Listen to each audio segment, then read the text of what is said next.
I'm Katherine Smith. I'm an occupational therapist here at HETRA, and I would like to welcome you to our holiday edition of Storytime with the Minis, is what we originally called it. The book I'm going to read is Hanukkah Bear.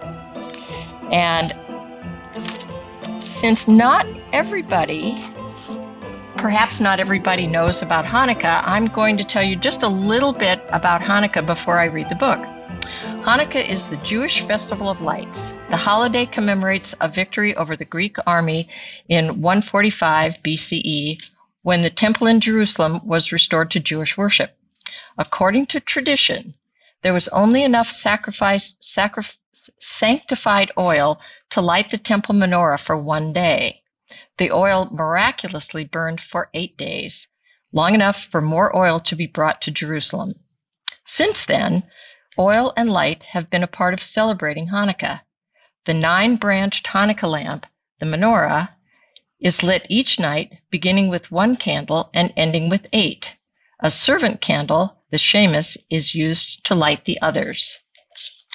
So, this book is about the Hanukkah bear. Old Bear awoke from his winter sleep. He poked his nose outside his den. What was that? Something to eat. Old Bear's stomach rumbled. He shook himself all over and then lumbered out of his den to follow the delicious smell. Bubby Braina took the last potato latke from the pan and put it in the oven with the others. Bubby Braina was 97 years old and did not hear or see as well as she used to, but she still made the best potato latkes in the village. Every year at Hanukkah time, all her friends came to her house on the edge of the forest. How they loved those latkes. Bubby Braina always made plenty, but tonight she made twice as many as usual. Tonight was special. Tonight the rabbi was coming. Bubby Braina hurried to get ready. Just then she heard a thump on the door. She opened it. "Rabbi, you're here early. How nice to see you." "Grump," growled Old Bear. "Happy Hanukkah to you too. Please come in." Old Bear walked into the house. "I'll take your coat, Rabbi. My, how thick it is." Bubby Braina tugged at Old Bear's fur. Old Bear roared. "Urgh. Oh, you want to keep your coat on? Well, that's all right. It's chilly in here." Old Bear's nose twitched. "Thank you, Rabbi. How kind of you to say that. The latkes will taste even better than they smell." Old Bear followed his nose to the oven. "Urgh. Rabbi, I'm surprised at you. You know we don't eat until we light the menorah." "Grrr. That's all right. I know you were teasing. I'll light the candles. Will you say the blessing?" Bubby Braina struck a match and lit the shemus candle. Then she lit one for the first night. Old Bear muttered and growled, "Who has kept us alive, sustained us, and enabled us to reach this season. Oh, Rabbi, you say the blessing so beautifully." Bubby Braina sat down at the table. Old Bear sat beside her. "Let's play dreidel. We'll use these nuts." Old Bear cracked one with his teeth. "Rabbi, you won't have any nuts for the game if you eat them." "Grrr," growled Old Bear. "Don't worry, I have plenty of nuts if you need more." Bubby Braina spun the dreidel. It stopped on the letter. "I win." Bubby Braina swept the nuts into her apron. "Grrr," Old Bear roared. Fun game. "Don't be angry, Rabbi. It's only a game." She tossed him a nut. Old Bear begged for more. "No, Rabbi, no more nuts. It's time for dinner." Bubby Braina opened the oven door and took out a platter piled high with the steaming potato latkes. Old Bear sniffed the latkes as she set them on the table.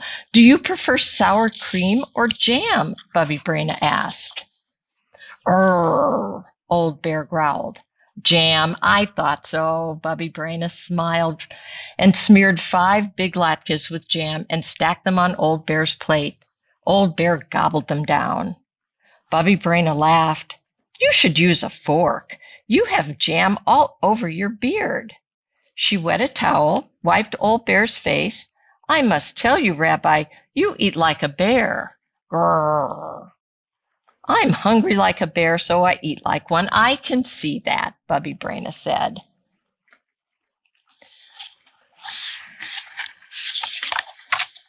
Old Bear ate until the latkes were gone.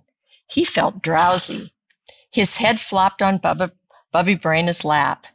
Rabbi, you're sleepy. Who wouldn't be sleepy after such a meal? All the latkes are gone. It's time to go home. They might be staying away because I'm growling like a bear. They're not looking at the book. But before you leave, I have a Hanukkah present for you. Bubby Braina took a red scarf from her knitting basket. She wrapped it around Old Bear's neck.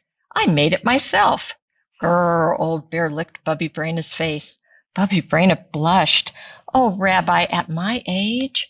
Old Bear shuffled to the door. Grrr, he growled as he walked off into the night. Good night to you too, Rabbi. Happy Hanukkah. Bubby Braina was washing dishes when she heard another knock. I wonder who that is. Shalom, Bubby Braina. All her friends stood at the door wishing her a happy Hanukkah. Shalom, everybody, Bubby Braina said. How nice to see you. I'm sorry, I don't have any more latkes. The rabbi came by and he ate them all. Bubby Braina, don't you recognize me? It was the rabbi. The rabbi couldn't have eaten your latkes, everybody said. He's been with us at the synagogue. Oh, see? Bubby Braina rubbed her forehead. Something strange is happening. Rabbi, I think there's an imposter going around. He looks like you. He talks like you. He even has your beard. Just then the children cried, Look at the floor. Bear tracks. A bear, and I thought it was the rabbi. Bubby Braina had to sit down. Soon she began to giggle. That was a very clever bear, or a very foolish Bubby Braina. Ah, well, let the bear have a happy Hanukkah. I had a happy Hanukkah too, and so will you, dear friends. Bring some potatoes from the cellar. Fetch my grater and bowl. Everybody has to help. You too, Rabbi. If we all work together, we'll soon have latkes for everyone. Deep in the forest, the old bear slumbered in his den. His stomach was full of potato latkes. The warm woolen scarf wrapped around snugly around his neck. Pleasant dreams, old bear, and happy Hanukkah. And that is the end. Thank you for listening.